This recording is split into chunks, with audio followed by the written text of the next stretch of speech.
कुंभमेळ्याच्या कामांच्या नावाने 591 कोटी रुपयांच्या बनावट वर्क ऑर्डर तयार करून कंत्राटदारांची फसवणूक केल्याच्या प्रकरणाला आता नवे राजकीय वळण मिळाले। या प्रकरणातील आरोपींपैकी एक आपला दूरचा नातेवाईक असल्याची कबुली मंत्री गिरीश महाजन यांनी दिली आहे। जळगावमध्ये माध्यमांशी संवाद साधताना महाजन यांनी संबंधित आरोपी आपला दूरचा नातेवाईक असल्याचं स्पष्ट केलंय।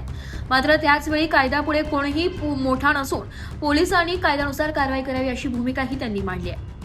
नाशिक पोलिसांनी कुंभमेळ्याच्या कामांसाठी विभागीय आयुक्तांच्या बनावट स्वाक्षरीचा वापर करून 591 कोटी रुपयांचा वर्क ऑर्डर तयार केल्याप्रकरणी जामनेर येथून तनय महाजन आणि नरेंद्र महाजन यांना अटक केली आहे। या बनावट कागदपत्रांच्या आधारे कंत्राटदारांकडून 3 कोटी 5 लाख रुपये उकळल्याचा आरोप आहे।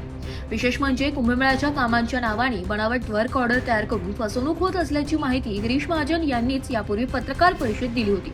त्यानंतर नाशिक रोड पोलीस ठाण्यात गुन्हे दाखल झाले आहे। या प्रकरणात आणखी काही जण सहभागी असल्याचा पोलिसांना संशय असून बनावट वर्क ऑर्डर तयार करण्यापूर्वी आर्थिक व्यवहारापर्यंतच्या सर्व बाबींचा तपास सुरू आहे। या प्रकरणामध्ये जे 3 लोकांचे जामनेरमधून अटक केलेले आहेत, ताब्यात घेतलेले आहेत, त्यापैकी ते तिघे भाजपचे कार्यकर्ते आहेत, काही त्यापैकी आपले नातेवाईक असल्याची चर्चा सुरू आहे। नेमकं एक माझा दूरचा नातेवाईक आहे, पण तो फार वाया गेलेल्या सुरुवातीपासून पूर्वी पण त्याच्यावर अशा पद्धतीने गुन्हे दाखल झालेले आहेत। काय नाव आहे?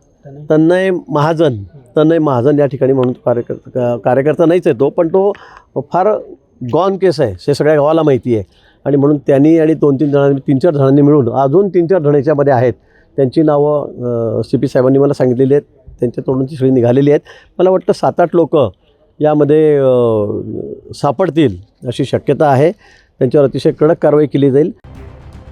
एसबीआर न्यूजसाठी नाशिक शहर प्रतिनिधी नाशिक।